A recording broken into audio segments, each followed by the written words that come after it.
All systems go. Clear for liftoff.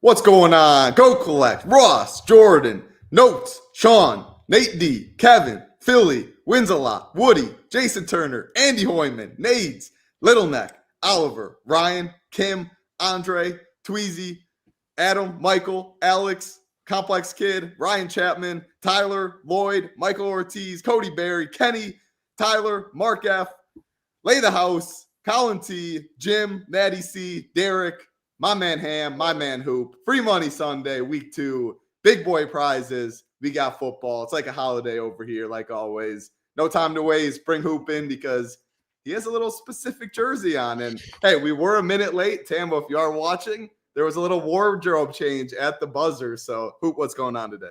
Yeah, I mean, you guys talked me into going with the Dak jersey. I will say, I woke up, I was gonna put on some Lions gear, and I was like, you know what? They got to earn it, man. They got to earn it, and I've been crapping on them pretty hard here lately. So they got to earn their way back into my wardrobe. But then we were talking pregame, and I happened to like number 4 for the Cowboys today. You guys told me to go get the jersey, so I did full sprint upstairs, got the jersey on. So we'll roll with it. But yeah, man, it's a good slate, big prize pools. Excited to be talking some football today. Excited to have our guy Ham on with us. It's going to be a good show, good day, and we're going to make some money out there in the streets. Absolutely. Ham the man, the Swiss Army knife over here. You guys probably know him by now. In all the streets, baseball, basketball, crush FanDuel baseball this year, Ham. Awesome stuff. Football, writes the NFL FanDuel slate plan. Helped Tambo make $100K last year. Very sharp mind. Does not, obviously takes into consideration ownership, all that, but one of the few players I'd say nowadays, I mean, kind of in an island of his thoughts. And I always enjoy to hear that. Not scared to make any hot takes. I remember last year when it was Chalk Najee. Easy to look back now, but yeah, that was easy fade for you there. So excited to talk some sports with you, Ham. How you doing today? Yeah, no, doing great. Love being here. Shout out to Tambo's sister. Got married. That's why I'm in the booth. So yeah, looking forward to talking this. I got my normal hot takes, my fades. When I knew I was going to be on this show, I started getting ready on Tuesday. So I'm dialed in. I like some Bears. I like some Lions Hoop. So we're going to be talking about it, breaking it all down. So let's go. Absolutely. Kim, close up on the hat. Denali, when I was in Alaska, got a little different stuff on there. So that's a close up of the hats. Man, 12 games on tap, just like the broad slate overview. I think it's really similar to last week in the sense of pricing's, again, extremely soft. You should be able to build a lot of your teams look like all-star teams, couple game environments that stand out to the public where ownership will be higher, but no total over 50 right now. 49.5 is the highest for the Jags and Cincy, and then majority, almost all of them, above 40 there. So, Hoop, I'll go to you. Broad slate overview-wise, yeah, what you got for that? Soft pricing, I think it's the main thing. I mean, just really, really soft pricing, kind of the same thing that we talked about last week, where you're going to build a team. It's going to look like an all-star team, and you're going to say, man, how does this lose sort of thing. There's just the top quarterbacks being priced like in the low sevens, like $7,100 is just like way, way too cheap. Like I wish they would get back to, and hopefully they do at some point by, bringing the prices up a little bit, bring the prices up on these superstar players, the high volume running backs and wide receivers. But everyone has to play with these salary with this salary setup. So got to find a way to the top, and that's the goal. To talk through this, see what we can find, maybe find some ways to get a little bit different. There's a couple obvious spots. People are going to want to be big in that Jacksonville Cincinnati game. The total's right around 50. Both sides have multiple pieces in play, so we know there's going to be a lot of ownership there. A couple other games with some decent totals, got some injury situations. We have a 4K quarterback in Mac Jones, which makes the slate a little bit interesting. And it's a 4K quarterback on a slate where we might not necessarily need any additional value because pricing is so soft. You play him, you can probably just absolutely load the wagon. But if people play him, the guys that they're going to. Like they're going to the spends at wide receiver, the spends at running back. So I like the slate. I like some of the pivots that I found, and excited to talk through it all. Yeah, good broad slate overview. Ham, I know you play both sites. I believe you definitely specialize on FanDuel. Just broad slate overview in general, and then did you notice any differences from FanDuel to DraftKings? Yeah, I mean, I agree with Hoop. I mean, obviously you got Mac Jones 4K, but outside of that, you got the big boy quarterbacks. You got all the good ones. You got Lamar. You got Josh Allen. You got Jalen Hurts. You got the big boy quarterback. So I think this week we will see some of those 30-plus point performances from the quarterback position. We didn't see any 30-plus point performances out of anybody last week, but I think we'll get there in this slate. Obviously, Josh and Lamar put on a show last Sunday night. They were not on the main slate. And then, we'll talk about when we get to the specific games. I got some specific, DraftKings versus FanDuel takes that I'll give you in the games. But to me, it's you want to nail the quarterback. I hope Tambo's watching because to me, I don't know how you two feel about it, but it's still never Mahomes with me. Even today, I saw some people like Mahomes, but it's not me because you don't have anybody to stack him with, including Hollywood Brown, in my opinion. But we'll get there when we get to it. Absolutely, yeah. We'll go game by game shortly. First, though, I mean, anytime $80,000 in cash and prizes is given out, it has to be talked about. As you see up here, there's a big chance not a big chance. There's a chance for that number to go up big time today. As you see down here, we did draw the golden SHIPIT tickets 3 each week. Good luck to you if you are playing hoop in the head-to-head. The big one right here, the share-a-ship, though, usually the 333 or above, whatever that main contest is. It's a 555 milli today. 500,000 could go into this prize pool here. 100,000 could go in the pocket. I can't remember if it was Countryman or who won it on Thursday, but you should always tune in to the Monday, Thursday, Sunday shows. How to qualify for this? You just got to be a monthly all-access member at chipination.com. Or right now, if you know that you want football, and again, it's not just NFL package, college football, shout out to the team, absolutely crushes and grinds, especially in the Discord.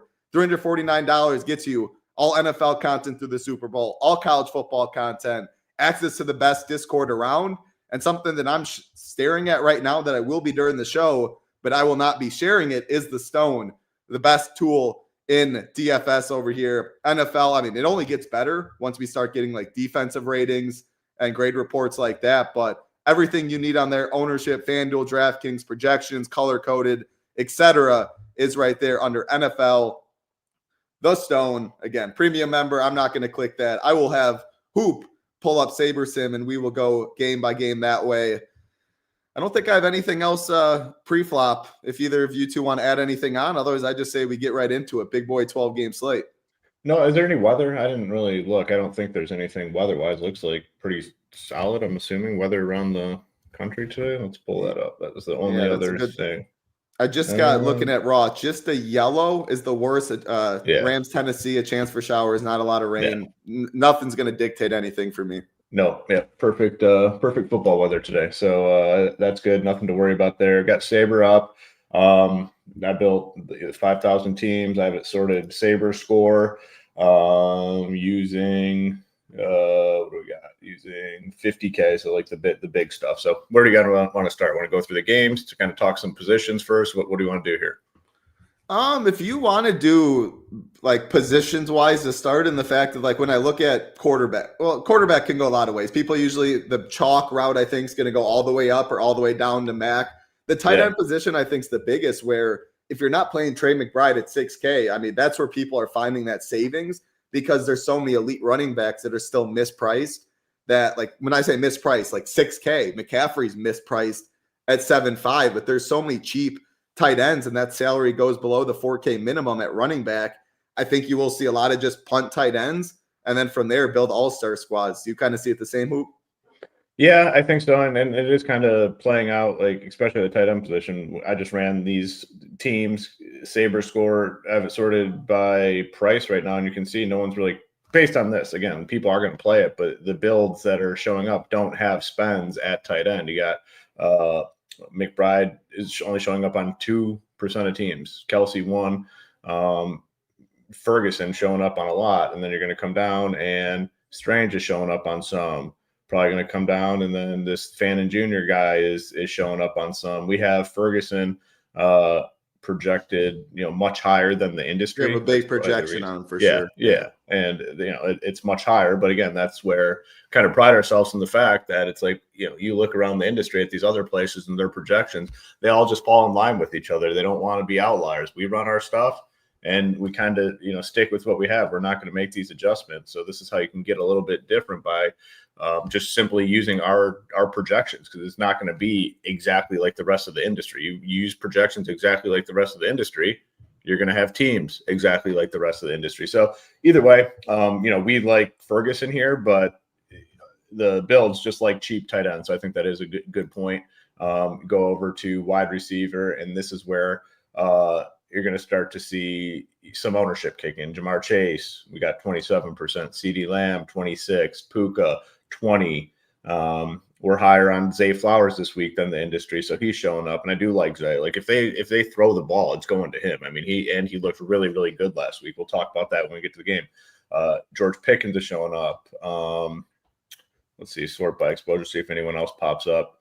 Then it kind of spreads out, everything kind of under 20. Go to the running back position. Check out getting a lot of Jahmyr Gibbs. I actually, obviously been hating on the Lions, but I do actually really like Jahmyr Gibbs today.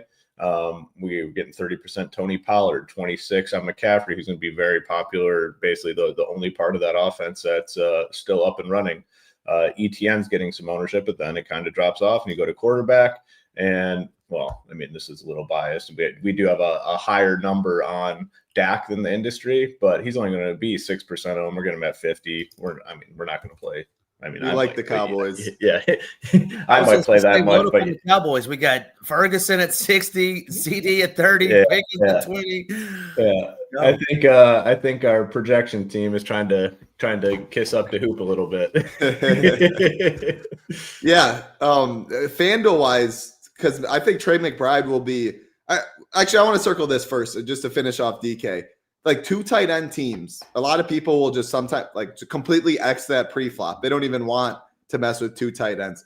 I think 2 tight ends, 4 receivers, and 3 running backs are all so viable today. And a lot of that is if you double punt a tight end, like our man Kenny's saying Juwan Johnson disrespect. So if you say go Juwan and Fannin Jr., you're spending less than $8,000, and then you Chase, McCaffrey, Puka, like whoever you want to pick, you can play 3 of them pretty comfortably. I'm going to be playing some double tight end. I'm not afraid of it at all, especially with some of the usage that we have for the bottom tier tight end guys. Do you have any thoughts on double tight end this week, Coop? Definitely in. We have some good tight ends. We have, McBride as a spend. I don't hate Kelsey all that much, but it's more so like the cheap. I'm good going double cheap tight end with, Ferguson, Fannin Jr. I'm good with Strange. We'll talk about that game when we get there, but that's one way to maybe get a little bit different within that game. Juwan Johnson, had 12 targets last week, a crazy number. Kincaid's cheap. I'm fine playing 2 of these cheap tight ends. No problem with it. Especially on a site like DK, the full PPR site. Some of these guys got peppered last week, so I definitely in for that. Yeah, I like it. Any positional stuff on FanDuel that you see differ, Ham? Trey McBride was the one where I think he will be more popular because that's $7K versus like the spend down kind of 5.5. It feels like you get more. The savings goes farther on DraftKings and FanDuel, in my opinion. Do you see that the same? Do you see any differences? No, absolutely. Trey McBride at $7K. Where touchdowns mean so much more over there. I think he's the most likely to get in the box. And then, you don't really have the 4K tight ends over there or anything like that. You said it's like 5.5.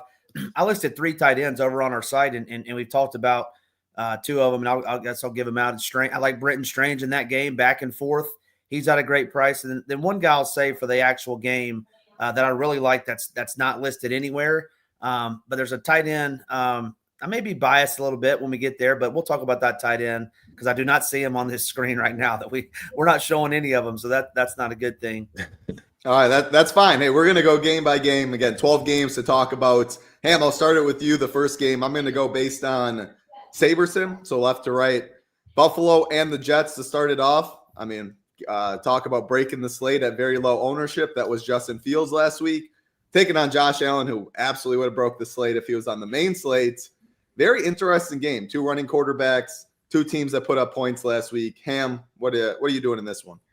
Yeah, the last time, not to bring up bad thoughts to who, but last time Josh Allen faced a Aaron Glenn-led defense, I think he put up 40 real-life points and like 50 DraftKings points. That was so easy. Like, that was he was like going untouched from like the 15-yard line, just directly into the end zone, untouched. That does bring back really bad memories. At 7% ownership. I remember that he was game on yesterday. Yeah. Oh, no. Yeah. So, I mean, Josh Allen, obviously MVP last year. We saw what he did week 1. But my thing, though, is like, can this Jets team push the Bills like the Ravens did? And one of my big stands today, not that he's hugely or not that he's going to be high ownership, is Keon Coleman. I think Keon Coleman is probably one of the worst plays on the slate today. I mean, he literally did basically nothing for the first 3 quarters. They got down 2 scores in the fourth. They started chucking. He gets there. I think he's a horrendous play. I like Khalil Shakir way better than him, especially on DraftKings where PPR means so much more. I like Shakir in the slot. No Sauce Gardner on the outside. Give me some Shakir, and then on the other side, and give me some Josh Allen too. I'm not getting to James Cook. I don't know about you guys, but no one's playing James Cook. I don't feel like. Then on the other side, it's Garrett Wilson only. Josh Reynolds is out, which I don't think means that much. But Garrett Wilson's obviously a stud. We always have concerns about Justin Fields like throwing to his receivers, right? Because he does one read and takes off running. So if you wanted to get crazy, I think Justin Fields had something to prove last week against what we thought was a pretty good Steelers defense, and he broke the slate. But it's Wilson only for me. I'm not getting to Justin Fields again. But yeah, give me some Shakir, and I'm fading Keon Coleman.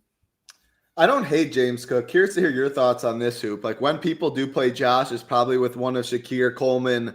If they go Fields, I still probably think they run it back with one of the pass catchers. It just feels like a way you can either just play a James Cook. You can go Cook Wilson. If you don't want this game to completely explode, one way it doesn't. Cook's minus 130 to score, which is, I mean, the best in this game. I don't hate it. I don't love it. He's going to be low owned as a pivot. Do you see anything in this one? Ton. Maybe some James Cook. I am going to play Josh Allen. Like the Keon Coleman thing, I agree with Ham. Like, it was pretty much all garbage time. Like, they were down 2 scores and just chucking the ball. It's not like he had a great game through the first 3 quarters. Like, it was all at the end, desperation. We have to throw it. So good with Cook, good with Allen naked, probably some Kincaid. I don't love the pass cut or the wide receivers. So if I was going to play one, it would be Shakir over Coleman. Still not, loving that. On the Jet side, I mean, Fields looked good last week. I don't know how much I'll have him this week. Breece Hall looked solid as well, Garrett Wilson. But I think it's a different situation here for the Bills. I think they're a much, much better team. I think like that Steelers-Jets game, to me, like those could be 2 relatively bad football teams, and they just happen to score a lot of fantasy points. Now they're playing a real team this week, the Jets. So I don't think they have the success they had last week offensively. So not really thrilled with anything here. I'll be underweight on everything except probably Josh Allen, because it's just way too cheap at 7,100 and don't need to pair him with anyone. If I was, it would probably be Kincaid. Yeah, I don't love this game relative to the whole 12-game slate, but it's clear the upside that Josh Allen and Fields have. One play, 60-yard rushing touchdown can flip the slate on its head. But yeah, game environments-wise, I prefer some others. I believe Ed Oliver is out. Yep. Yeah, one thing I have a lot of defensive injuries. Yeah. Sorry, Title. No, go ahead. Well, I was just going to say, I've seen a lot of talk in the industry this week about, Breece Hall. And, Derrick Henry just ran for 175. Breece Hall, like Derrick Henry's a different animal. And, and so it's not the same thing. On top of the fact that Breece is playing roughly half the snaps. I went back and looked, right? Derrick Henry, last Sunday night or last year on Sunday night ran for $199. The next week, the Bills gave up, I think it was 58 yards to the next running back. So it's not the same running back Brees Hall is going to split time with two other running backs. I know he looked somewhat decent in week 1 against Pittsburgh, but I agree with Hoop. It's like, what if those are just bad teams just, going up and down the field on each other? So I'm out on Brees Hall. I know none of us touched on him, so I'm assuming you guys are as well. Yeah, I mean, the usage was promising in week 1, but the opportunity cost at running back, you cannot afford to get wrong. Now, last week, I would have said the same thing, and it played out to be a very low scoring position. There's a lot of running backs in very good spots today. I don't love it personally. I just don't love this game as much in general. Pickett, thank you, helping my job a little easier. He's always in the tennis streets helping people out. But yeah, we appreciate it. 550 watching. All we ask for, thumbs up and subscribe, helps us out a ton. Hey, gives you a little extra mojo, a little extra boost. Maybe if you're sweating the top 5 at the end of the day, you click that like button, maybe you get some good karma running late. If you don't click that like button, maybe you fall out to 10. And we know the difference. 1st and 10th place, you might as well not even a 1 at that point. Ooh, take us into your Lions taking on the Chicago Bears. Yeah, glad to just get this one out of the way early on because I'm still not bitter, but not happy with the Lions. As you guys know, I mean, week 1 was bad, although did predict it. I mean, I predicted the Packers to win, but I didn't think it would be in that sort of fashion where the Lions didn't even score. Like, that doesn't count at the end in garbage time. It was a hell of a catch, don't get me wrong, but they didn't score against the Packers. I mean, I don't feel as bad about it because they just did essentially the same thing to the Commanders the other night. So they could end up being one of the best teams in football. But I think there's bigger issues for the Lions for sure. The offensive line play, Jared Goff is just not, his style of play does not fit what the NFL, what you need out of a quarterback. Don't need to be running quarterback, but you have to be able to escape pressure and get out of there. He just either takes a sack or makes a shitty pass. So, Vegas is liking them. And if I was betting this game, I would definitely bet the Bears. I just for them to be a touchdown favorite, I think is crazy. So if betting, I would bet the Bears. I mean, I'm not huge into sports betting, but I think the Bears are a pretty solid play here. I think this is a competitive game, and I think it could go either way. I would not be surprised if the Bears win this game. Now, I will say, I think the Lions offense probably definitely will look better than it did last week. It can't look any worse. So I think they're going to switch things up a little bit. I think they're going to have Goff get rid of the ball quickly, which to me leads me to believe that a guy like St. Brown could get a lot of catches today. I could see him having a 10 catch game, just getting the ball out very, very quick. So I definitely like him. I like Laporta. And then one promising thing is Jahmyr Gibbs was out there last season. We saw it. They always opened up with Montgomery. They opened up with Gibbs. So I think if he gets rolling, I think we could see a much bigger split between Gibbs and Montgomery in this game and all season long compared to what we saw last year. So I think Gibbs is a really good play. You have McCaffrey right there. You're going to be much higher owned. Everyone's just going to jam McCaffrey because they have no one else. I think Gibbs is a great play, and you can play them together too. I mean, pricing is terrible this week, so you can definitely play them both. On the Bears side, kind of like their offense a little bit here. Again, I think they can have success in the dome against the Lions. A little bit of Caleb Williams, I think, is fine. Swift, I thought looked good in the opener. DJ Moore. The one concerning thing is definitely the tight ends. It wasn't full on Loveland, which a lot of people thought. Komet, I think, was out there more. I don't hate Komet as a play at 3,200, but just a lot of cheap tight ends. I'd be fine having him in the mix a little bit. But the main plays for me in this game will definitely be Gibbs and Amon-Ra St. Brown. I think they're both really good plays. St. Brown has a chance to go overlooked a little bit. There's other wide receivers priced around him that look appealing. I think he could have a big game, 10 for a hundo. And if he finds the end zone, it's going to be a really, really big game. So, still down on my Lions overall. I think this is a close game. And I do think the Lions can have some offensive success in this game. And I think the Bears can as well. So I'll be in on this one. Yeah, I mean, the Lions applied for 27 points, one of the highest on the slate. When you look at ownership, it doesn't reflect it at all. Amon-Ra's a pivot. Gibbs is a pivot. Laporte is a pivot. Everyone's a pivot in this game. Ham, I'll go to you first. What are your thoughts on this one? Yeah, I mean, who brings up a good point, right? Gibbs is going to get played at 7,400, but he's a phenomenal pivot off C-Mac. You said it. They're implied to score 27 points. The Niners with a backup quarterback, 21 points. I mean, Gibbs, I mean, I'm not an NFL coach, obviously, but Gibbs is like a million times better than David Montgomery. Like, he should be on the field like 80-20 split. Like, get Gibbs the ball and like just get out of the way. So Gibbs is a great play. And I don't know if you guys noticed, but when Hoop ran, well, he's got it up right now, but Amon-Ra, I think, was on 0 teams. So Amon-Ra's not going to get played in this game. And if he gets peppered 10 times plus, like that, like Hoop said, like that's his security blanket. I think that's a great play, great call by Hoop. One of my takes, early takes, and want to get out of the way early, DJ Moore over Rome Odunze. Odunze is getting a ton of love, and rightfully so. He caught that touchdown at the end. But DJ Moore, to me, is still their dude at wide receiver. I like DJ Moore way better than Rome Odunze. So I like Moore. And then Roschon Johnson looks to be back, but I don't think he's going to get many touches. But I agree with Hoop 100%. DeAndre Swift looked very explosive Monday night. Now, granted, it was one game, and you guys talked about it. Like, we don't need him to be good for the season and durable for the season and all that. We need him to be good for today. And going into that dome against this Lions defense, give me some Swift as well. And then Caleb Williams. I mean, what was that guy doing at the end of that game? Like, just absolutely brutal. I don't hate Caleb, but man, he's a tough watch. Hoop, you had some up?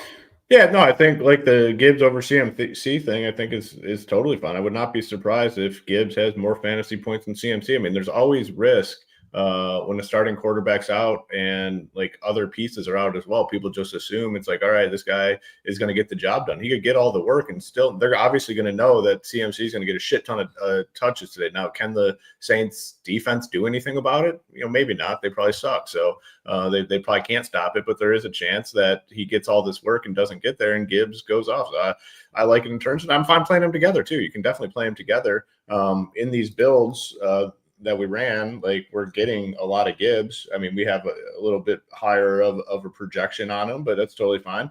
I mean, and the other point in the rest of this game, not getting anything. We got one Caleb Williams team out of 150. You got no Goff. And then these wide receivers, like nothing there either. And I think that is going to be true. I think it's a game that's could go a little bit overlooked, and like there's guys that can get the job done. Like, there's definitely guys that can get the job done here and be optimal. It's in a dome. Yeah, I think this is a good game to target. Yeah, if you play this game or stack this game up on either side, you can surround it with chalk pieces because it's going to be very low. And my favorite way it probably is Gibbs. He's definitely my favorite play in this game. I don't know if I want to be overextended too much, but minus 155 to score. The roll looked phenomenal. And another just home run hitter, big play guy like Gibbs by himself or Gibbs Rome or Gibbs Moore. I prefer more skinny stack in that way than getting all the way in. But yeah, Amon-Ra could easily go 13 for 101. I don't love Goff though. Even if I'm playing Amon-Ra, like I like him more by himself than pairing him with Goff. Same. All right, agree there. You agree, cool. All right, but let's keep it rolling. No one should be surprised by that because I'm a full-on Goff hater at this point. Yeah, he has. I mean, maybe once this year he'll break the slate, but I probably won't be playing him much. Yeah. Take us into Baltimore, Cleveland, the biggest favorites on the board in Baltimore. You mentioned it kind of with Zay. It's just like, how close is this game? How much do they get in the first half? Like, if they're up 21 going in the second half, you better hope Lamar and Zay did his thing already. And then, yeah, that whoever that clown is on Cleveland saying like it's not hard to tackle Henry or whatever he's talking. I mean, he might be in for a rude awakening. Yeah. He might get his ass trucked today. That's some LSU Alabama shit talking going back and forth between I think it was Grant Delpit and the King, man. But you don't want to ruffle the feathers of the King. I know that. Yeah, I don't know about that. That's suboptimal in my opinion. Yeah, man, I do not want to be looking down that barrel right there. I mean, standing there and that dude coming full steam, like, man, that does not look like fun. You just better hope Myles Garrett's standing in between him and Derrick Henry. Let Myles Garrett go tackle him. He can jump on top of the powers. Yes. Yeah, this one, I mean, it's always, I guess, tough when a team's favored by so many, essentially, 12 points they're favored by. Derrick Henry looked really good. I mean, phenomenal in the opener. You could easily, get the job done here today. And I don't think the ownership's going to be all that high on him. On anyone in this game but Fannin, really. Like, the spread scares people, and rightfully so. It's spread. So we got one Derrick Henry team, 8,200. He's more expensive than those other running backs. Like, that's I think it's a good spot. I mean, 3 touchdowns. Like, would you be shocked at the end of the day if Derrick Henry has 3 touchdowns today? Absolutely not. Like, absolutely not. So I want to be in on that. Lamar, it's just tough thing if you're building a lot of teams. If you're building a lot of teams and Lamar Jackson's sitting there at $7K, which is not expensive at all. Like, I don't know how you can go in and say, oh, I'm just going to fade him, unless you are, fully just thinking it's going to be Derrick Henry. They're projected to score 29. Like, if you have a portfolio of teams, I think you need some Lamar Jackson. And that's not saying anything crazy, but it's just too easy to play him. Zay Flowers looked really good. I mean, there's some guys that, I saw in week 1 that I was very impressed with. He's one of them. It looked like next level sort of speed, like just got the ball and accelerated it. So I like that. He's got big play upside, which we saw. And he's clearly the number one, and there's like no competition. So if they're passing the ball, he is the number one option. Again, we're aggressive on his projection, but I'm good with that. Like, I want a lot of Zay Flowers today because people are not going to want to, people will be on Lamar, but they're probably not going to want to extend that to the pass catchers because they see this big spread. In on that for sure, maybe some Mark Andrews, and then you look to the Cleveland side, and it's going to probably just be more of those tight ends. Fannin, I think Njoku's probably a not sneaky sort of play, but if someone's playing a Browns tight end, it's going to be Fannin because he's 3,100. I mean, he won't be played at all. And exactly. They ran almost all double tight end. Yeah. Njoku at 44 has to go overlooked. So if you're looking for a run back, I think if someone's stacking Lamar, like if they're going to play a Lamar team and have a run back, it's going to be Lamar Jackson, Zay Flowers, and Fannin. I'm totally good with the Baltimore side. I'm probably fine with bringing Fannin, but if you want to do it a little different, I think it's Njoku. That's probably it. I'm not messing with those running backs. I don't like to do this, especially on a 12-game slate. Like when Henry gets it worked out like one slate. It worked out, I think, was it last year where they both nuked for like 35 or 30? I think it might have been even like a showdown game. It happened once where they both absolutely went off. I don't know. Not on a 12-game main slate. Like when Henry gets there, it's probably on the ground. Lamar's not getting there. They're both expensive. Not my favorite way to go. An interesting prop right here, an interesting number. Joe Flacco, the highest pass attempt prop on the slate at 38.5, juice on the over. The next 36.5. Obviously makes a lot of sense to me. Flacco slings it, probably a trailing game script. With that being said, Ham, none of these receivers. Judy was owned last week. We have Tillman. Like Njoku's not being played at all. Everyone's going Fannin, on DK at that price tag. I want your quick thoughts on Fannin, a chalk cheap tight end. You usually have good takes in spots like this, but can you make a case? Like, does that 38.5, the highest passing attempt prop on the slate, do anything to you in this game? Do you have interest? Talk about it. No, I mean, I love this Browns passing attack. My guy Nades says it right here. Like, people couldn't wait to play Njoku last week. He's a known commodity over this Fannin character. I mean, across the middle we saw, and now granted it was, it's going to be the same script. We think it's going to be the same script as it was Sunday night where the Browns get down 2 scores and Flacco's back there chucking. Judy's a great play. Tillman's a great play. 2 touchdowns against the Ravens secondary last season. And Njoku, I think those are great plays. Now, I understand that you're playing Fannin because he's $3,100 and Njoku, I think, is 44, 46. But I think the opportunity, especially around the red zone, Njoku's a much better play. I like this Browns passing attack. And you said it 38 times. You're going to drop back on the over. Yeah. So I like the Browns. On the flip side, if you wanted to get contrarian, 38 times from a 40-year-old quarterback dropping back, he's going to be a statue back there. So the Ravens defense may get there where you don't need Lamar, you don't need the King. I'm actually lower on the Ravens. I get what Hoop said, right? If you have a portfolio, you're going to want some of the Ravens because they're the freaking Ravens. But I think you can make a case, divisional game, Jim Schwartz, all those types of things. I think you can make a case not to play the Ravens team, tell a story with your team that, hey, I'm going to play the defense or something like that with a Judy bring back or Njoku bring back, something like that. But I do love this Browns passing attack today. I like that call. I mean, I throw Henry in there. I know you didn't say like you can go the defense by itself and hope they drop back a ton, but the running back defense correlation, especially the spend up defense, people don't love clicking on it. I mean, it seems like the best spot. Salary isn't really tight this week. I think that's a really sharp call. I'm going to keep it with you, Ham, to this next game, San Fran and the Saints. Again, Mac Jones is a lot more in conversation on DraftKings than FanDuel, being min-priced at $4K. And then you have the chalkiest and best running back on the slate in McCaffrey at 7.5. you play them together. That's only 11.5 salary, which I think can be interesting. But man, just this game, like, do you have any hope in the Saints team? Like Juwan Johnson, his usage looked great. Olave's usage looked great. Shaheed can get there in one play. But with so much chalk around McCaffrey and then that spend down Mac Jones option, no George Kittle, of course, for the Niners, it does sound like Juwan Jennings will play. I'm really curious to hear your take. Again, it's more of a DraftKings because that's where McCaffrey's going to be owned a lot on FanDuel. But the Mac Jones pricing is what really makes this interesting on DraftKings. What's your take in this one? Yeah, I mean, obviously, Mac is DraftKings only. Let me start there. I think that's the case. I don't know, Title, though. I think this game just kind of fizzles out. You know, the Saints are bad. They're starting a gentleman by the name of Spencer Rattler. That guy's awful. I mean, just absolutely. Did you call him a gentleman? Yeah, he did. Yeah, I love that. I got to bring up the old man, like the old man joke from last year. Man, I still trip out every time I think about it. I want to play with the old man's play. Oh man, that was bad. That hurts, man. At the blackjack table. Blacked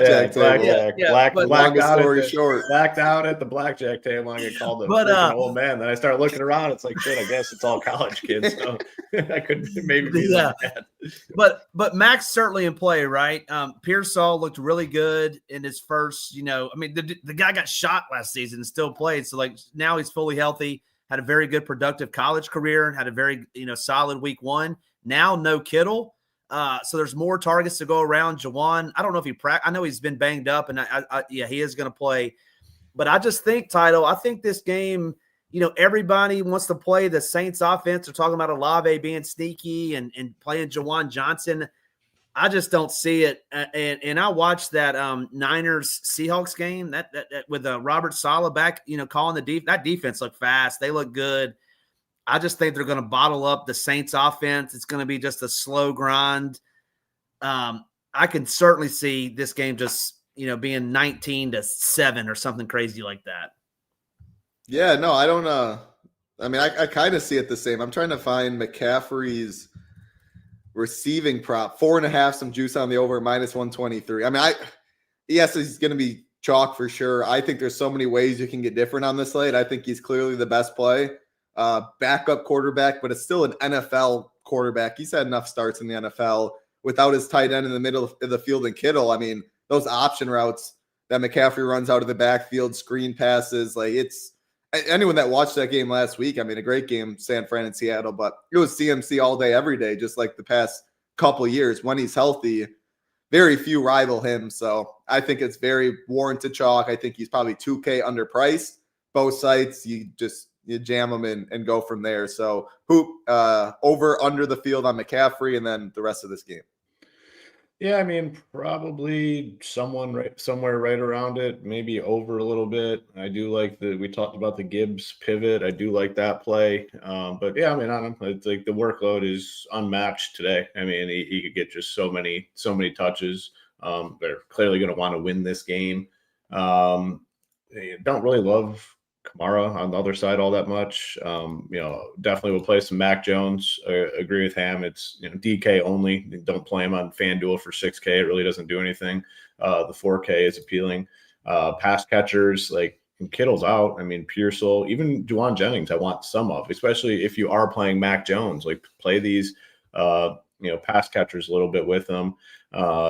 The Saints side's difficult though, man. Like, the gentleman is just not he's not very good on the football field. So it just makes it tough to get these pass catchers besides Juwan Jennings, who had 12 targets last week, and another cheap tight end at 3,600 that we can add to the mix. We got a little bit in our teams. People are talking about Saints defense. I think they're a totally fine play. 2,500, probably my favorite cheap option. And man, if you're in, I know this is DFS, but if you're in survivor pools and you want to take a gamble, man, I don't necessarily hate taking a gamble on the Saints. Like, I have a lot of teams in that splash thing. I'm gonna play a couple Saints teams. It's like their only chance, basically, to potentially get a win. Like, it's gonna be tough sledding for them after this. So I don't hate taking a chance on them in survivor. But for DFS, I mean, this game's clearly all about McCaffrey, Mac Jones at 4K. But it could be nasty though. I mean, it is a low total. The total in this one is Oh, 40. Like, I wouldn't be surprised if it does kind of bust. But even if the game busts, McCaffrey can still get there just because of the touches and the volume. So yeah, not thrilled with this one. I mean, it probably does bust. We have Spencer Rattler versus Mac Jones, but McCaffrey can get there in any game script. To touch on this, like if the game's ugly and they give CMC more, they're only 3-point favorites. Like they're without George Kittle and a backup quarterback. I don't think this is the week. You definitely don't want to lose to the Saints in week 2. No. I just and don't they won think last week. They're going to want to win this game. I mean, they're definitely going to want to win. Like that's the thing. It's like, even there's a comment earlier about like Josh Allen not wanting it, and they get to play football like 20 times throughout the season. Yeah. Every time they go on the field, these guys are gonna bring it. Like they want to win the football games. I can promise. It's not that. like NBA in game 58 sometimes where you played 4 times in the past 5 days. I'll go a little less hard. I mean, yeah. It's similar to baseball. When you're up batting, I mean, you only get 4 at-bats. You're going to try and do something every single time. Ham, you're going to say something looks like? Yeah. I like what Big Ed had to say. Like, what about giving Brian Robinson more run? Like, you don't have Kittle. You have a banged-up Jawan. You got a banged-up CNC. Like, this time last then you're taking off your best player. Your best player is off the field when he gets it. I just don't know if this is the game. 3 points is not a lot of points that they're favored by. Sean Tucker 2.0 getting 2 touchdowns from last year. They played the Saints. I don't think that'll happen, but I think Brian Robinson's a 150 type only thing too, right? You're playing him on like 2 teams, but I don't think it's the craziest thing. I mean, he's probably better than freaking who was it, Kendrick Bourne or whoever they signed, or Russell Gage or whatever his name is. I'd rather just fade CMC at that point. Even if Brian Robinson falls in the box once, it's probably not enough. You just hope that's how it goes when you don't play CMC. I'll never doubt the Ham man though. I'm not saying play him. I'm just saying, like, I don't think it's the craziest thing for him to have 80 yards and 2 touchdowns or something like that on 1 or 2 teams out of 150. I don't know what this means. You guys believe in scripts like the game's written before it plays type script, or just like a team gets up 2 touchdowns and a script that way? I don't believe the games are already written in the books before they play. But hey, the moral of the story: fade the gentleman Spencer Rattler today. There you go. What a good nickname. Well, let's keep it rolling to an absolute gentleman. He's an older gentleman. Aaron Rodgers, baby, 4 touchdowns after Hoop was shitting on him.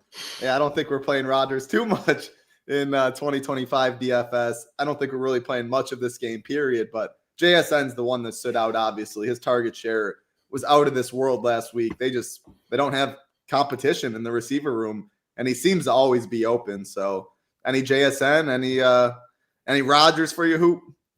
No. I hope people chase the 4 touchdown game. Like, this is JSN and nothing else. I mean, I don't see it. It's a low total. I guess you could probably play the defenses here. But yeah, JSN has the potential to just get absolutely peppered with targets. We saw it in week 1. Like he's one of those wide receivers that can get there without scoring a touchdown. Like he can get you, 10 catches and 100 yards, and he can be inoptimal without scoring a touchdown. And the price it's too cheap. $6K is too cheap. So I actually really do like him quite a bit, but nothing else. I mean, you got running backs splitting carries. The quarterbacks are not very good in my opinion, and tight end, like, no thanks. So yeah, just JSN here. I don't hate DK too. Rodgers clear number 1 guy, big play upside, going to be super low owned. So JSN, DK, really all I got. Ham, you got anything? Yeah, I mean, everybody's saying it in the chat. I mean, Rodgers is the type of dude that wants to get DK the ball, get him a touchdown against this team. I mean, I think they're going to force feed him the ball. I mean, when you're competing for targets against some dude named Ben Skoranek and whatever, Tavon Austin Jr., whatever that dude's name is, like Calvin Austin. Like, I mean, Rams legend. He scored. He had a good. Calvin Austin had a big game last week. Yeah, exactly. So did Ben Skoranek. But I mean, like, this is a DK Metcalf. Like, you know how pissed off DK Metcalf is against the Seahawks. Like, He's going to shove it down Pete Carroll's throat. I know he's not the coach. He's going to shove it down this Mike McDonald's throat. Like, he hates the Seahawks now. And Aaron Rodgers is so egotistical that he's going to throw him the ball about 15 times. So I love DK Metcalf. JSN's obviously a baller. No Cooper Kupp, though, Hoop, at 1% ownership, just a merchant across the middle? No? Okay. All right, last one. Jaylen Warren. You talked about FanDuel versus DraftKings title. $5,800. He's another guy that's going to get in the box today. They're going to run the ball repeatedly. Aaron Rodgers is a statue, and he won't throw 4 touchdowns again today. But DK to get in the box, Jaylen Warren to get in the box as well. I like both of those guys, and a JSN bring back as well. Yeah, obviously the revenge for DK. The Warren price tag on FanDuel, we talked about it on the Cash Show on Friday, Hoop and I. Definitely a great price over there without – like, there's not many good running backs in that range when you compare him to others, whereas DraftKings, there's a lot of solid running backs there. So, good shout. I was going to say, I think the revenge game narrative gets thrown around too much this day and age, but this one's a little different in my opinion, where DK playing against Seattle – on top of the fact, and like Aaron Rodgers, like I said, he wants to get in the ball. This is a DJ Moore versus the Carolina Panthers type revenge game last year, where DJ had like 150 and two tugs. So yeah, give me some DK for sure. I agree. My only worry is, like, man, do they just have a safety help over him all day? Like, not only revenge, they don't want DK to beat him, but like, what do you do when you're the Steelers, like playing the Steelers? It's really DK and no one else. Like, you can shadow him and play safety help all day long, prevent the big plays. And if that's the case, make Rodgers and others beat him. That's the only thing I'm a little worried about. But I agree. 4.5 prop, juice on the over receptions, over 60 yards. The props all look very solid. Everything lines up. The ownership's low. So when the ownership's low, I don't know why I need to make devil's advocate cases. So I like it. Yeah. Sorry. One more thing. Jaylen Warren, $5,800. Tony Pollard is going to come in at $5,900, probably 3x the ownership. Their yards, I know you. I was looking at props. I know you're a big props guy title, but it's very similar. I think Pollard's like at 82 or 83 yards. Warren's at like 72 total yards. So I think it's much closer, and a great pivot off Pollard, who is going up against a really, really good defense in the Rams. We'll get there obviously here in a minute. We will. That's perfect segue for the Hoopster, the Rams and the Titans. I mean, you see Titans one of the lowest team totals on the slate, but that's not holding back ownership in this game. The Titans are very cheap at a lot of their positions. They offer like spent Ina Moore at 3,200. Chig's really cheap. Tony Pollard as a starting running back without much competition is cheap. And then the other side, I mean, you can play Puka every single week. Kyron's price tag's fine. It's a game that's getting ownership. I'm curious to hear how much exposure and interest you have, Hoop. Yeah, it's definitely getting ownership. I mean, mostly because of the price tags. Like, it all looks pretty cheap. Like, Kyron Williams at 6,300 looks cheap. I mean, he's multiple touchdown sort of guy. Tony Pollard, like the main thing you said there is no competition really for work. And 5,900, they're at home. And then you got Puka, Devontae Adams, Calvin Ridley, and you can see in these builds we're getting quite a bit of exposure to those guys. Devontae, we're getting 23, Ridley 21, Puka 21, and then this Io Manor. I am Minor, I believe. Sure. We got a Titans fan down below. Yeah, I should have went to you first, Ham. I'm sorry. Yeah. He said X him out. Yeah, X him out. X him out while Nate goes, I am Minor season. X him out. Nate's also had Charlie Kohler in the Sunday night game that scored 81 points, and Kohler got 0. So at his neck, Nate loses the hoop, and now he lives in the ham. What's going on, Nate? Come on. It's a tough run for big Nate. He's sitting here punching his computer. Yeah.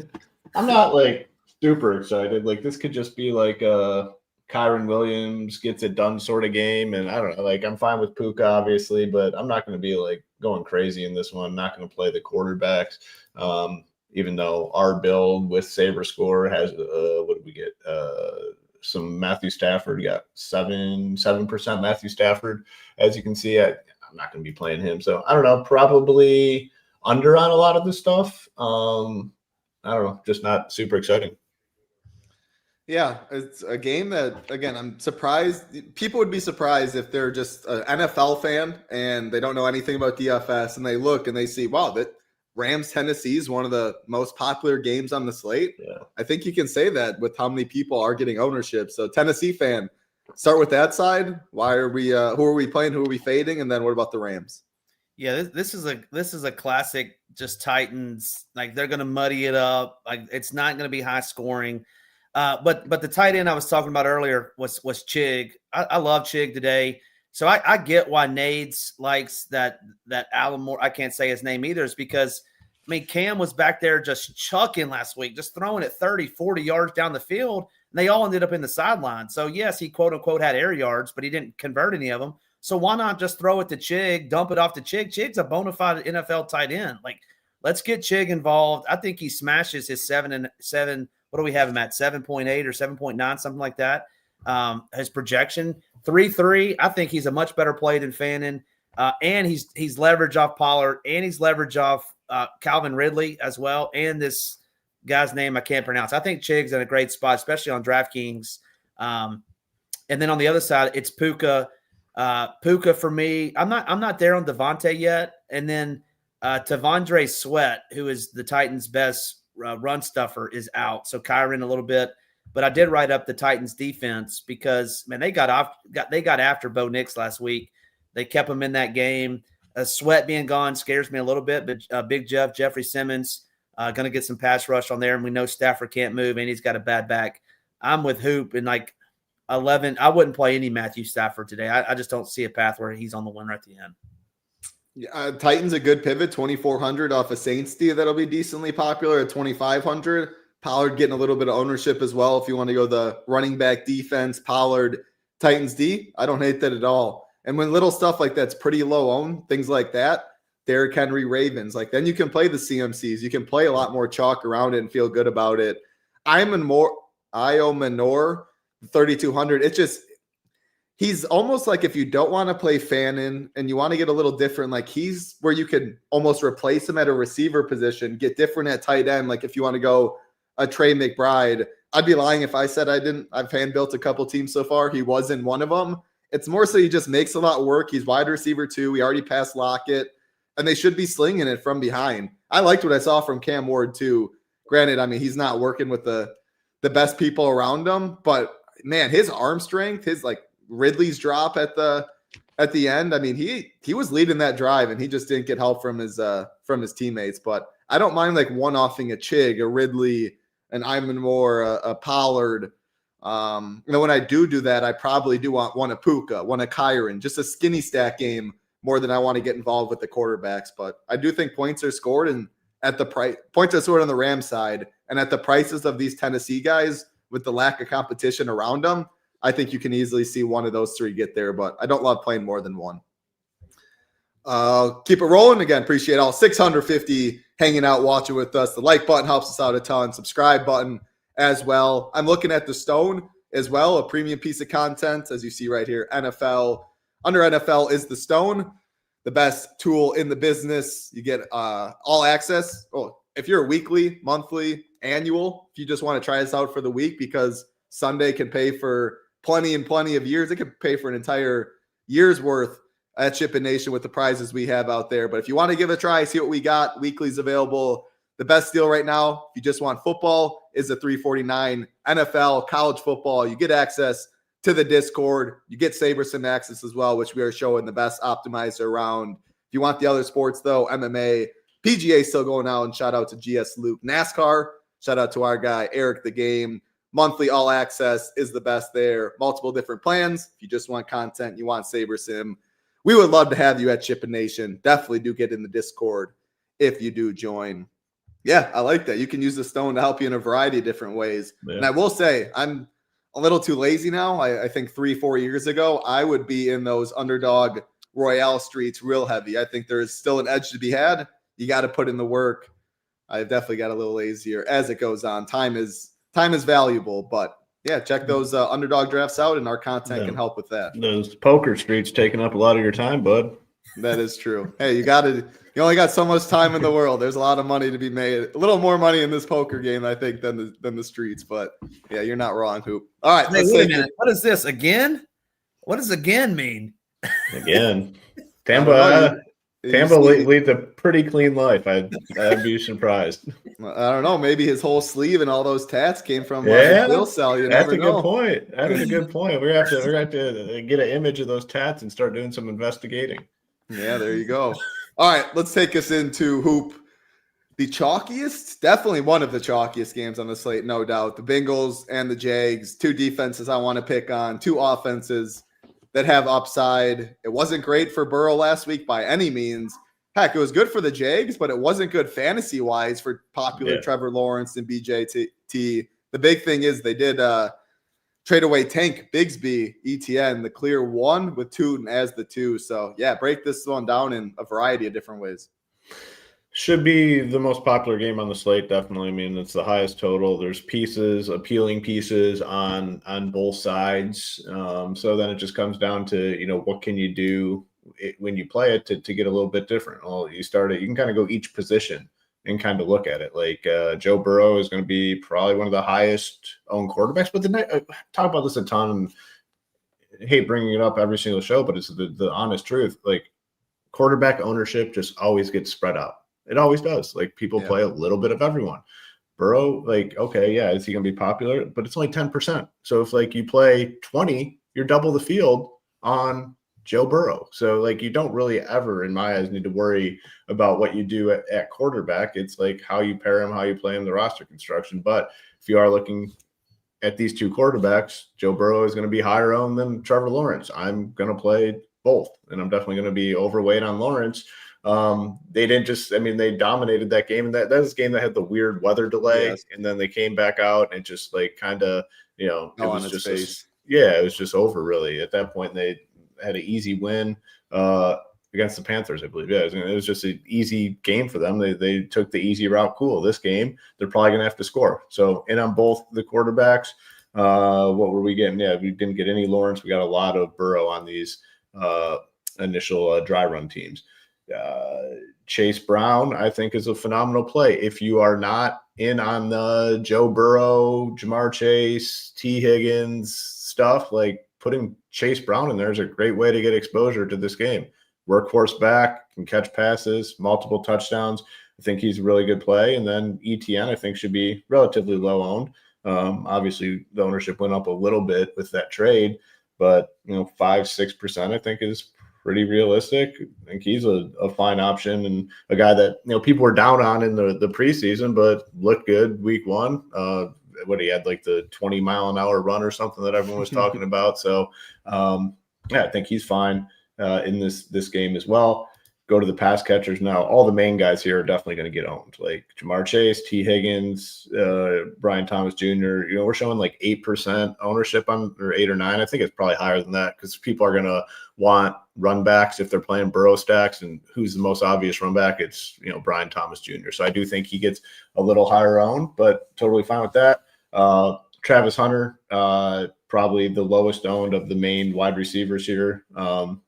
If you are going big on this game, if this is going to be a game that you're focused on and you're building a lot of teams, you just got to get exposure to guys like Travis Hunter. Tight end is a spot to get different in this game. On those Burrow teams, I really like, Strange as a run back at 3,600. I mean, he's the main guy. Got quite a bit of work. I just wanted to pull up the targets because it seemed like you got targeted. 4 targets, converted them all 59 yards. So if he has that same box score and runs into the end zone, it's a game where it could work with him. He could be the guy that you need. Seemed like Noah Fant was out there quite a bit, and I'm not a person that tracks down routes run and all that, but he had 5 targets, 4 receptions, found the end zone. Versus what did Gesicki do? Anything? Gesicki really did. Yeah. He outsnapped Gesicki. Sample led that tight end room, but he's such a blocker. So blocking, yeah, I agree. Yeah, so I don't know. We need to mess with it on a 12-game main slate, but it's going to be unowned in a game stack, like you're saying. Yeah, so I mean, definitely Strange, I think, is a great play, but there's ways like overstack. We always talk about it in these popular games. Just go huge on it. Maybe a Burrow double stack with even Brian Thomas and Strange, and just hope this thing goes nuclear. And you got all sides of this game. So I don't hate the overstack here. I mean, if you go in and you play Joe Burrow with Jamar Chase or T. Higgins, and then run it back with Brian Thomas, that's what every single person is going to do that hand builds in this game. Like if you hand build a single entry team and you're stacking this game, it's going to be Burrow with either Higgins and Chase, and then they're going to have Brian Thomas Jr. as the run back. So, that might work in a smaller field sort of thing, but if you're in something bigger field, you got to probably do something a little bit different, or I'd at least recommend doing something a little bit different when stacking this game up. But clearly, probably the best fantasy game on the slate. Any thoughts on this before I throw it to? Yeah, I'm good with it. I mean, we saw it a lot last year. I mean, he looks to him a ton, and that might be a way. People will still do it. I mean, it's going to be owned, but it'll be a little bit different than Burrow to the Chase or Higgins. So I'm good with that. I actually like that move. Yeah, 3.5 reception prop, little juice on the under, 19.5 receiving prop. I always like to rely on SaberSim and stuff like that. They have a correlation tab. You can see negative, positively correlated when they are playing Burrow, Chase Brown. How do those lineups look, etc. So, but yeah, like in my mind and the props, I don't see why you can't do that. Ham the man, most ownership on the slates. Any hot takes in this one? Not so much hot takes. I guess I disagree with Hoop a little bit with stacking Burrow and Brown. And the reason I say that is last year Brown was playing basically 100% of the snaps when he got the full thing, and now they got Piron to take those like pass catching downs. So I don't think he can get there, reach his true ceiling. So I do like Chase Brown. I do like Burrow. But when you like Hoop said as well, it's like when you stack Burrow, everybody's going to stack them with Jamar Chase and T. Higgins. Like you got to get different somehow, some way. So how do you get different? You flip it. You go T. Law, Brian Thomas Jr. and the tight end, and then bring it back with one or both receivers, in my opinion, or the running back. So, I mean, this game's going to be popular. It's the highest total. I think you're going to need a piece of this. I think I guess the big I like ETN just as much as the next guy, but he's getting so much steam. Like he's going to be closer to 20-25% in my opinion, because everybody think that high. Yeah. So many running backs though. You still think he can get up there? Yeah. At 5,700, I think, if we're talking like the Millie, like the what is it? The 15 or 20, whatever it is. I think he's 18 plus 18 to 25. ETN on DraftKings? Yeah. I'd say half, if not less. I just think sub 10. I just think everything's going to, I just think everyone's going to go to those C-Max, A-Chains, Browns, just the guys that feel so underpriced that way, and more so punt tight end off. And you don't even if you go McBride and play them, that's when you'll find people going like Mac Jones or I don't know. I guess I think running back's just so loaded. It surprised me a bit, but I've been wrong plenty. I mean, I think this is where we always talk about it. The inputs you put into Saber are your outputs. It's going to look a lot different if you put him at 20% versus whether you have him projected at 10%. Just like as you see when we get to this Cowboys game, our projection on them versus the field, like the ownership that we have, it just is night and day, which is why it's jamming it so much. So it's like MMA showdown where there's less of a pool. Ownership means even more, but 20 and 10 is a big difference. And what you get from SaberSim, your outputs will definitely vary depending on what input you put in. So who knows if Ham or I are right, but those are the things you should be thinking of. And you should always be looking over ownership, that, et cetera. Because if you disagree, you can definitely improve the product that way and improve your own stuff. So I don't know though, at the end of the day, Ham, I would take around 10%. I'm going over 10. I'm going over 15, but none of us know, right? Yeah, don't know until it locks. But I mean, the argument against it is just definitely there's so many running back plays that look pretty darn appealing. So there's only so much to go around. But again, to your point, like if people are looking to be heavily involved in this game and they see what ETN did last week and see that he's under 6K, it could boost it a little bit. But I think I personally think it'll be held in check a little bit, but we'll see. What else you got in this one? We interrupted you to tell you how wrong you were. No. That was, I mean, I like almost going like the hoop special, right? Where you have like 6 dudes from this game, like running backs, quarterbacks, tight ends, and just overstacking it and hoping that, 7:30 tonight, you're $1 million richer. I mean, I think if there is a game that can go, Ravens Bills from week 1, I think it's this one, but everybody thinks that. So what do? You just overstack it and just hope it does shoot out. And then we get points from, we get 70-yard bombs to Thomas, you get 70-yard bombs to Chase, and you just get it all. What week was your Millie win in hoop? Bye week? Week 4. It was week 4, yeah. So 12-game slate. Did bye start in week 5? Yeah, I believe so. Yeah. Yeah, I mean, if the game completely just goes nuke, it can definitely get there. I hesitate a little on the full onslaughts on 12-game slates versus like an 8, but it can happen. And this game is one. The problem. Tootin sneak. I'm not convinced that Tootin's going to be like irrelevant. I think he could be goal line back. I think he's gonna be mixed in pretty decent. Yeah. That's part of the reason I don't. Problem with these backup running backs is how bad pricing is this week and how cheap everyone is and how easy it is to play all the studs. So like the backup running backs, it's not just like you need them to score a touchdown. Like you're going to need like probably at least 20 from every position. You should be in order to play a dude in your lineup today, you should be able, regardless of their price, to envision them scoring 20 fantasy points, even from these cheap tight ends. You want to say, is there a path to them? The cheap tight ends, maybe it's more like 15 or something. But for the running backs, like you need them, regardless of their price, to probably score like 20 at least at the minimum. So makes it hard to play the backup dudes. How much are whatever the Screen Variety TV paying these people? That's a third. What the hell is this crap? He's watching a lot of football. They're watching a lot of football over there. They're getting more creative. They're like sliding in and just trying to like start conversation. It's so crazy. Hey, there you guys go. You're probably bots, but if not, you got your shout out for whatever it is. I'm not clicking any link or doing anything based on that, but that's interesting. So I started a new thing. It's called the Hoop Special. You got to give the Hoop Special of the week, the game that you need 6 dudes to ship a milli hoop. Yeah, so 10%. Yeah, that's it's interesting. I mean, people just higher than what people are playing it. That's for sure. Yeah, I mean, honestly, you give yourself a pretty good leg. I mean, most times you're not going to win $1 million, right? Like regardless of what you do, the odds of winning $1 million are very, very low. So like if you're doing something different consistently, you probably give yourself a little bit of a better chance, I guess. When you win, how much do you win? Makes sense. This one hits home for sure, Michael. There's no doubt about that. All right, Hoop, taking us in to your Dallas Cowboys and the New York Giants. I got nothing to say. No jersey on me, so take it away. What are we doing? If you followed us for since our inception, a couple years ago, Dak Prescott made us a shit ton of money. We were looking for certain spots to deploy Dak, and it paid off almost every single time. He was like going unowned a couple years ago.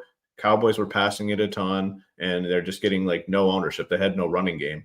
I'm not convinced that this Dallas offense is going to go through Javonte Williams and he's going to score 2 touchdowns every single week. To me, that's just not the case. I think we have one of those perfect storms this week for a couple reasons. You have the very cheap quarterback in Mac Jones that a lot of people are going to want to play.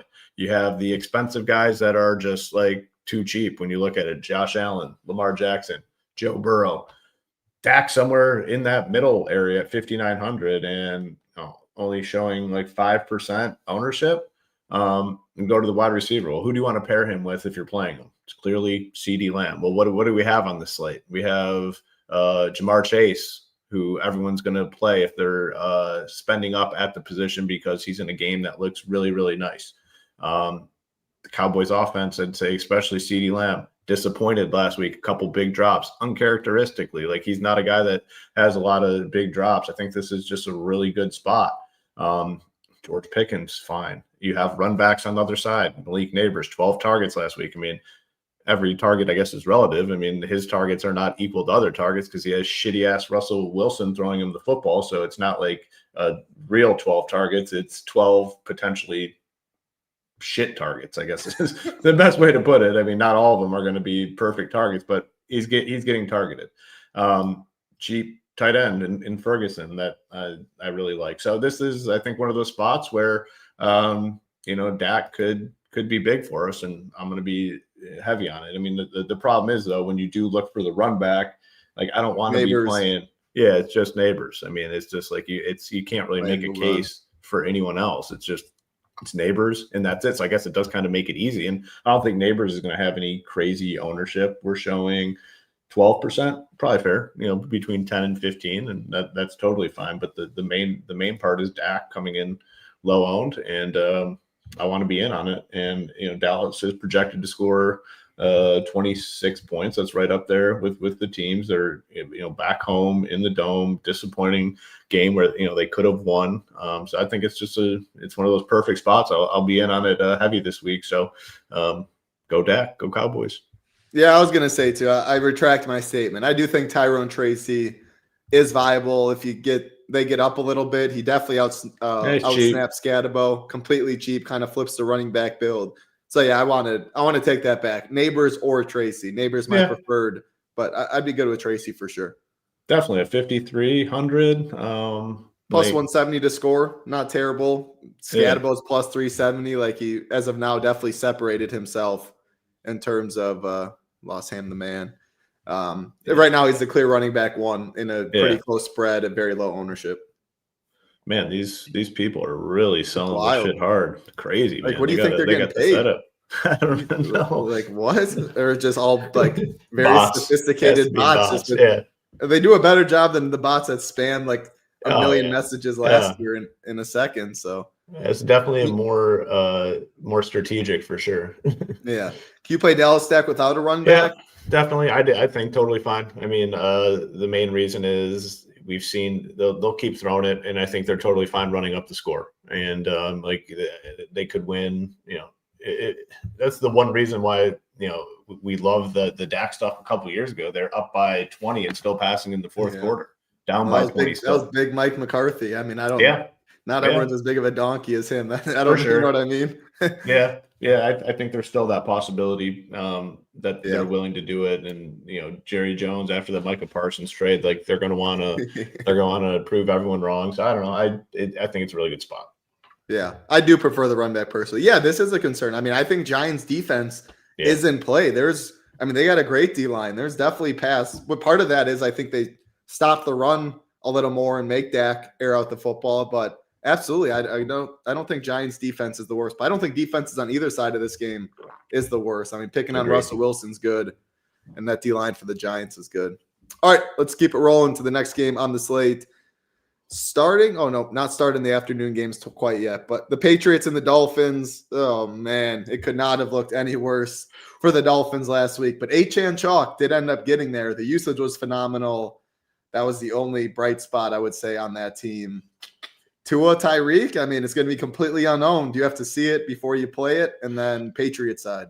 Yeah, I mean, I can do the Tyreek stuff. I actually am pretty interested in the Tyreek stuff, but I'm not interested in the Tua side of it. Man, they look like they could be the worst team in football, and they might be. We'll see. I mean, after this week, like, we're going to know a lot more about this Miami team. Like, it literally looks like they just fell off a cliff. I mean, it'll be Malik Washington, the wide receiver one in week 13 at this rate. Yeah, it's not looking good for this squad. Tua is just not it. Like, he's just not the answer. But man, they have to be highly incentivized to make something look good today. Like, they have to be very, that a little egregious for sure. No way it gets up to now that he's not here, we can say there's a 0% chance he gets up to 20%. I can promise you that. Now he's going to come back at 18.5. He's going to. I do think there's something sneaky in this game. I think there's a chance that that they score here a little bit. But it's like, how does it score? Like, Achan, I think, is a great play at 6,900. I mean, as bad as they were last week, he found a way to get in the box and score. And he's clearly their main guy, super dynamic. So I think he's a good play. Wide receivers, it's tough with these Patriots guys. And a lot of people were high on Drake May coming in, but like, man, it didn't go good for them last week in a good spot. Like that was a good spot for them at home against the Raiders, and they just literally couldn't do anything. So it's tough to trust that side of things. I don't know. I don't care. Like I'm going to play Tyreek Hill. Like if you're building a bunch of teams, which I am today, doing 150, like I have to have some Tyreek Hill at 6,400. He could completely bust. He could pull a Antonio Brown and quit at halftime. Like none of it would surprise me whatsoever. But at 6,400, I just got to play him. Like they're going to try to do something better than they did last week. And I'll be in on him. I am curious to get your guys' take though on Tyreek, because it's like the ultimate boom or bust play. Like the range of outcomes is insane, where he could absolutely nuke this slate, or again, where he could get 0 or just like quit at some point, throughout the game. Like everything is on the table with Tyreek, but I'm definitely going to be embracing it. Hunter Henry, I think, is another cheap tight end to play, 6,400. I don't hate like a little, man, I don't know. I haven't fully built teams, but like Drake May, Hunter Henry, Tyreek sort of stack, like something like that, I think is in play. I don't know if I will end up having any, but on paper it sounds pretty exciting and fun. So I think this game has a chance to do something, and if it does, I think it could revolve around Tyreek. So I'm in on the Tyreek stuff today, but I definitely want your guys' opinion on that, because it is high risk for sure. I'm definitely in it. I mean, high risk. We're playing tournaments that are insane, have an insane amount of people that are insanely top heavy. It's first place is what you want. So guy that can get me in first, that price tag, that ownership, that upside, I'm clearly definitely in on Tyreek Hill. And Achane pivot as well. If you just go Tyreek, no Achane, you get a little leverage that way. Travion Henderson's the one. I brought it up last week. Henderson, Tyler Warren, these rookies, I want to get ahead of a little bit. Then you even got the coach speak beginning of this week saying like the running back snaps might look a little different. All that means to me is Travion's going to get a lot more than last week. Why give it to Dusty Old Stevenson? Travion's big play upside, him, Achane, Tyreek. You can see this game shooting out 1 play, 2 play, 3 play drives. Like those are the games I want to target. I know I said the same thing about the Dolphins game last week against the Colts. They actually have to move the football, but at home, pretty low on pieces, big play guys. I'm in on some of these. Ham, welcome back. I saw what was good comment right here. There you go. You click that screen variety TV link and it got your ass. Yeah, I like what Aaron Smith had to say too. Aaron Smith said, "Y'all cancel my ass because I had 20% ownership on it." Yeah, they both are right. Maybe, I don't know. Hey, I like it. I like what I saw. I saw you. It's coming off. I saw you mention Travion Henderson, and Hoop's head went down and scribbled a little note. Like, I love me some Travion Henderson today. It's a good call. Actually, that's exactly what I wrote down. I always say this when I do the shows. I take notes based on what you guys are saying, and I put boost to Travion Henderson. I don't want to play poker with Ham. I mean, man, he dialed. Yeah. He saw you see right that? Through the. He's got a read on. He's got a read. I'm never playing poker with Ham. There's 0% chance. He's got Hoop read like a freaking children's book. One thing for certain, you do want to play poker against me, like because I don't have a poker phase. I about jump out the gym when I know I got a winner coming. So, but Travion, you talked once again going back more FanDuel than DraftKings, but certainly viable on DraftKings as well. But Travion's only $5,300 on touchdown heavy FanDuel site. So Hoop, I don't know if you're playing FanDuel. What's the today. price? Yeah, I am. Yeah, it's $5,300. Who is? It's even cheaper than Travion. Oh Lord! Wow. Yeah, really? He's a like Title couldn't have said. Couldn't have said it. Yeah, he's about to stroke me. Right. Well, he is about to say it because your ass is done again and frozen up. So the NBA title is going to have to say it again. He stroked me too. Oh man! All right, let's remove Ham from the stage. Oh, he was going to say titles. Absolutely, that was going to feel good coming from Ham. Yeah. Maybe Travion's not the move today, but we'll just keep it rolling. Hoop, you already touched on that game. Cardinals and the Panthers. I mean, Trey McBride, if Fannin doesn't get there, there's plenty of cheap tight ends and stuff, but on a slate where there's no George Kittle, obviously. Brock Bowers is on Monday.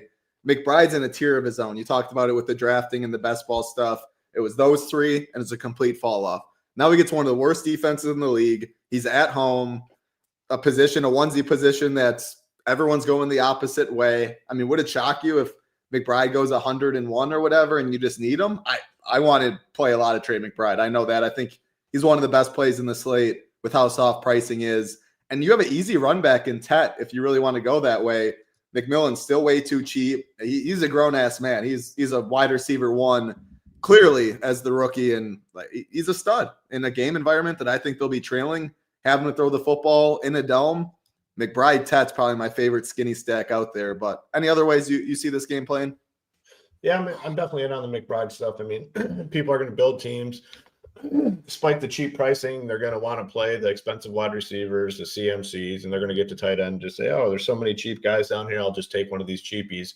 And McBride, not going to go overlooked. I mean, he's going to get owned. There's no doubt about it, but probably lower owned than he should be. You know, it's a term I like using. I think he's lower owned than he should be because he should be pretty damn high owned. Like he can absolutely nuke this slate easily. So I'm in on that. I'm in on some Kyler stuff, in on James Conner. I think he's a fine play. Just gets a lot of work in a variety of ways. McMillan, like you talked about, I do want some Marvin Harrison Jr. though. I think he looked good, and they're going to clearly want to continue to get him going. So I like the price too at 58. I think he's a fine option. And then McBride, and that's pretty much it. But I do like this Cardinal side quite a bit, projected to score 26. They're at home, and you just have clear guys like where you know all the work is going to. It's Kyler, Connor, Marvin Harrison Jr., and then McBride. So you know exactly who to target on the side, and then you have the run back, I think, in McMillan. So I think this is a good team / game to target. What's your interest level in Kyler? If you already like Marv, you like McBride. I mean, are you fine playing a low-owned Kyler with that and then running back Tet? I don't see why not. Definitely playing Kyler today.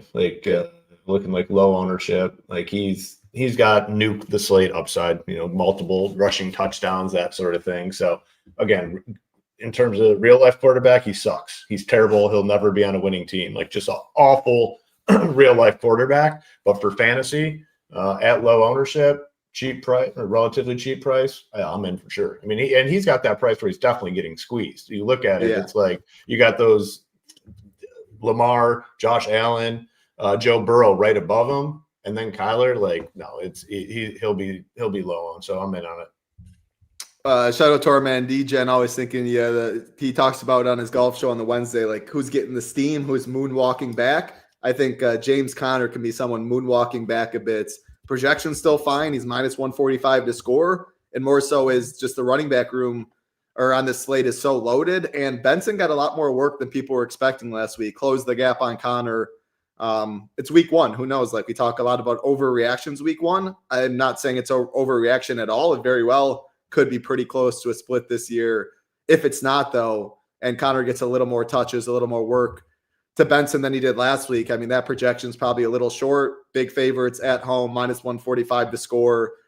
Pivot off of McBride-ish. You can do a lot of different things like that. So an interesting tournament play is James Conner, in my opinion. Yep. Agreed. All right. 2 games left, Denver Broncos and the Indianapolis Colts. A game not getting too much ownership. I think you can always play Tyler Warren. He's going to be an absolute beast this year, involved in the offense a lot. JT, no one ran as bad as JT last week. If you told me how many points the Colts scored and all of that, and you told me how many fantasy points, I would have thought he got injured. Danny Dimes vultured a little bit there. No. Come on. Say it right. Come on. Danny Dollars. Dollars. Come on. Danny Dollars. He's upgraded. He's upgraded. Yeah, he did that game for sure. If he keeps going, it's going to have to go from dollars to, I don't know what, commas maybe. I think he might be cents today. Are you playing a little cents? Are you fading cents? Or are you playing dollars? What are you doing? It's one of those moves. It's like it worked out last week for us. I don't know if we're going back. I mean, the Miami might just be that bad, but hey, we got it right last week. And this week, if you want to go back, I mean, dude, that absolutely nuked the slate. No one's playing him this week. If I do play him, it's going to be just a little bit, not going to be like last week, played a lot of them. This week it would just be a little bit. Bo Nix, man, I thought higher expectations last week. I mean, their offense couldn't get going. He's another one, should be low owned. I don't know what I'm doing with these guys. Like, if I guess, it's one of those plays when I build my teams, if they come in on some, I'm cool with it. But like, I don't know if it's going to be priority sort of plays. I think going back to JT makes complete sense. Like, they scored all those points, like you said, and he somehow didn't get there, which is pretty wild. You look at that score of the game and you assume he has at least one touchdown, probably two. He could easily bounce back this week and get it done. I do like Sutton. I'm going to keep playing Sutton all season long. I think he's a stud, 50 or 6,300. Totally fine with that. Ownership shouldn't be crazy. I do like Pittman, though. I mean, had the big game. He's clearly the one that Danny Dollars prefers to throw to, 5,100. No one's playing him. I'm going to be back on him. I think he's a fine, cheapish option. And then Warren. I mean, Warren's going to be a guy that you can probably just play every week. I mean, just a lot of targets, a lot of volume, and the price very fair at 4,500. So kind of where I'm at here.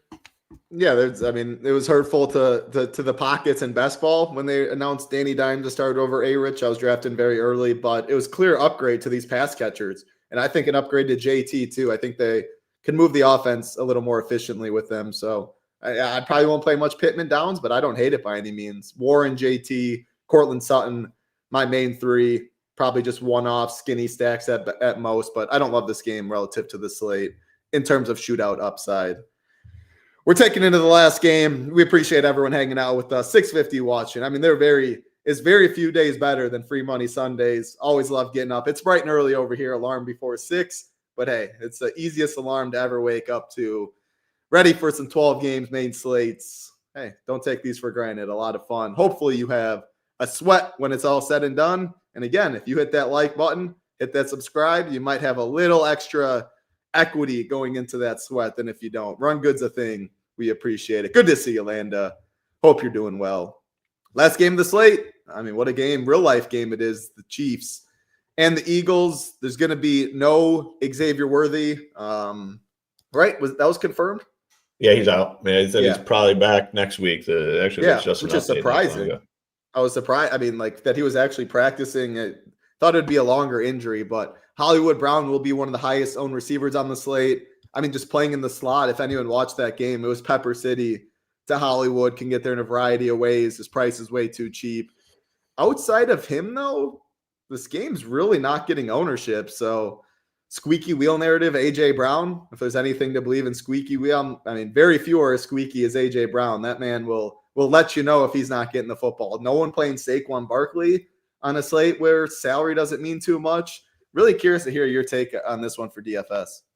Yeah, it is. It's kind of tough. Two teams that were tough fantasy wise, like last year, outside of the main dudes. But I know our guy Tambo's here, and if he's watching, he's going to hate this. But I think I'm in on the Mahomes stuff a little bit for a couple of reasons. Like, he looked more willing to run in week one, and maybe it's just week one. Like, who knows? But the reason we haven't been playing him at all because it's been pretty boring type performances without much upside. And again, it could just end up being like a week one thing, but he ran 6 times and he looked good for 57 yards. Like, if he's going to keep running, I want to play him. So like, and you have cheap guys to go with him. The stack's not expensive with Worthy out. I mean, the top pass catcher is Hollywood Brown at 5,200, and you do have run backs on the other side. I am going to play some A.J. Brown because I think this number we're showing 7 or 8. Like, I think it could be lower. People might not want to play him. There's other appealing spots. So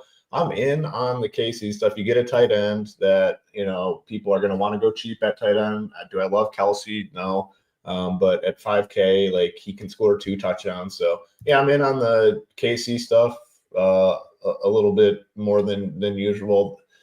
Jalen Hurts has to be low owned. I mean, you got all those guys right there that everyone's going to play over him. You have direct pivots. You got the you have direct pairings. You got the squeaky wheel narrative with A.J. Brown. Devonta Smith is cheap. And then you have a full punt tight end in Grant Calcaterra with Goddard out at $2,500 all the way down there. Fannon's $3,100. You go $600 cheaper than that and get Calcaterra. So, in on this game a little bit. And like the nice thing is it's not going to take much to get overweight if you do like it. Like the quarterbacks are both low owned. The wide receivers I don't think are going to get a ton. Hollywood Brown will get some ownership at 5,200. But yeah, I'm in on this one a little bit more than I otherwise would be. What about Travis Kelce? Yeah, 5K. I mean, yeah, that's why I think I like Mahomes a little bit, because playing him at tight end, I think he could not go overlooked, but back to that same saying, like lower owned than he should be, all things considered. Right in time when we're about to wrap it up. Ham the man comes. Hey, couple deep breaths, Ham. It's all right. Hoop and I got you covered. Things happen. I mean, I logged in for the first Thursday show. Thankfully, Hoop got me, but I can't even use my PC. My shit's so choppy. So we get the struggle bus. I understand. If you want to wrap up anything, I know you didn't talk about Cowboys, Giants, Cardinals, Carolina, Indy, Denver. Are you a Carolina fan or are you a Titan? You're a Titans fan. It's Titans. All right. And then Philly, Chiefs. Anything if you want to wrap those 4 or 5 games into a bow? Yeah. And then give your final thoughts. Yeah, apologies about that. But I would say, Juju Smith-Schuster as a pivot off Hollywood Brown. I don't know if you guys mentioned that. I think, who do the Chiefs have to throw to? Nobody. I mean, they had literally nobody to throw it to. And then I was so excited. You knew that was coming. Nate was punching his computer since you said that shit. He got you. He was ready. Oh man, I was so happy to talk Travion Henderson. My internet shut down, and then I was even just gonna just slam dunk Bo Nix home, man. I don't know what y'all said about Bo Nix, but we didn't say shit about Bo. I hooped it a little bit. All right, listen. Bo Nix, cheaper than never Mahomes, so he's an amazing runner. Top 2 cornerbacks for the Colts are out. But Bo Nix can get there on his own. Or you can pair him with Cortland Sutton. He's the only viable one. But, man, I love Bo Nix today.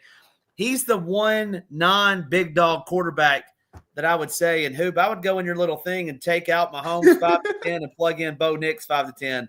Do not do Patrick Mahomes. He's not getting there. Any other hot takes? I don't even think that's a hot take. Like, Bo Nix is the man. Like, he had an awful, awful, awful week 1. Couldn't have been worse. Yeah, give me Mahomes over Nix all day. Oh God, we got just sort of bet just on fantasy that. points. Yeah, we'll do.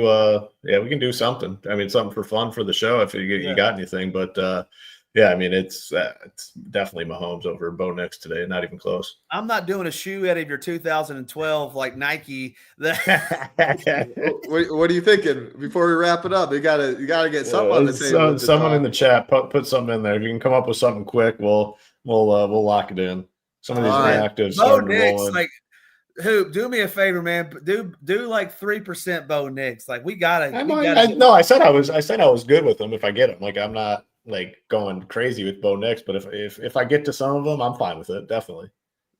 David Russell, shout out to the $5 super chat, whatever this is called. Very nice of you. Beautiful family, loving the picture. Using SaberSim, do you X out certain build types when building multi-entry GPPs? Smash those like one. Yeah, appreciate the like button. Rio and Cheats, I've been watching that show on Fridays. Premium content, if you are a member at SHIPIT Nation. They screen share Saber, 2 of the best using SaberSim. I've used it for a long time. And they talked about that this week. Rio does a lot more of that stuff than Cheats.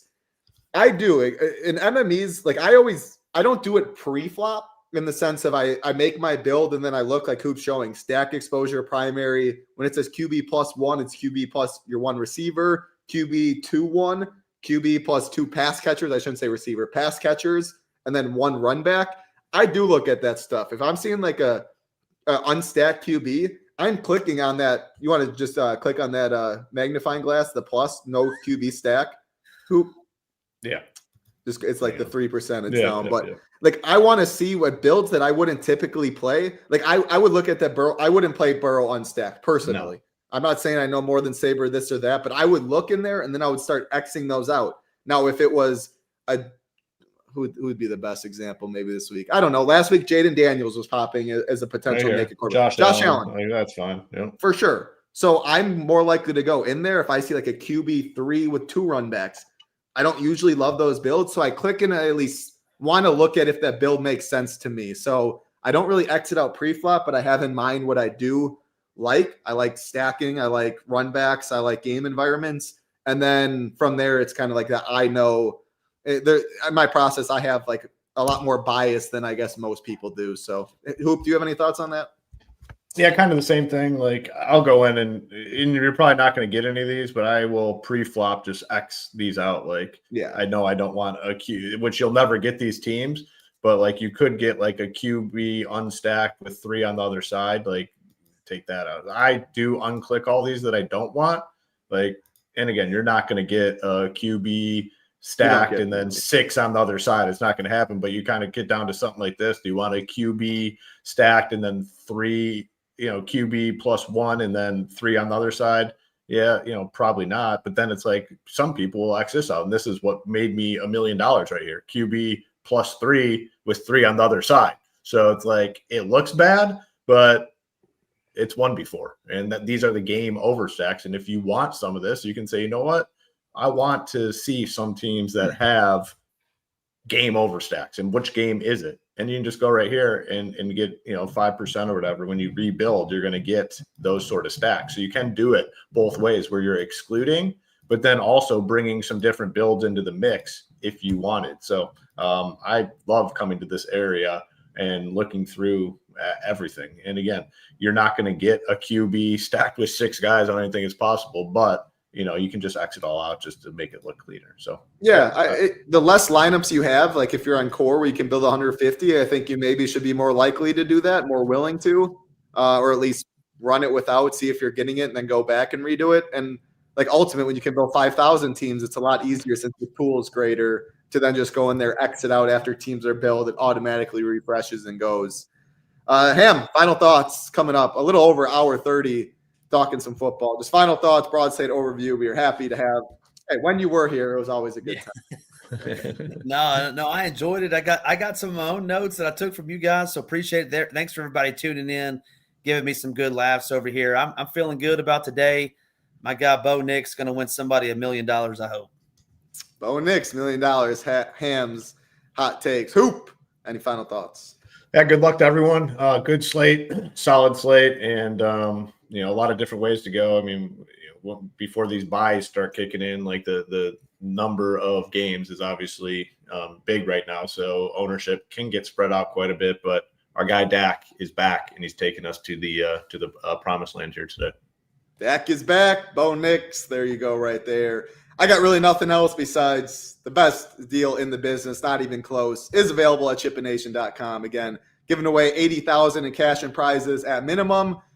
Football only package gets you college football, gets you NFL, gets you access to the best Discord around for a very low price, $349. If you do want the other sports, you just want content, you don't want Saber Sim, maybe you just want to give the weekly a try, see what we're all about. You haven't tried us out. Plenty of different options as you see with Saber Sim, without Saber Sim, single sport, etc. You can see down below what each upgrade does get you as well. Starter, I think, is the best value.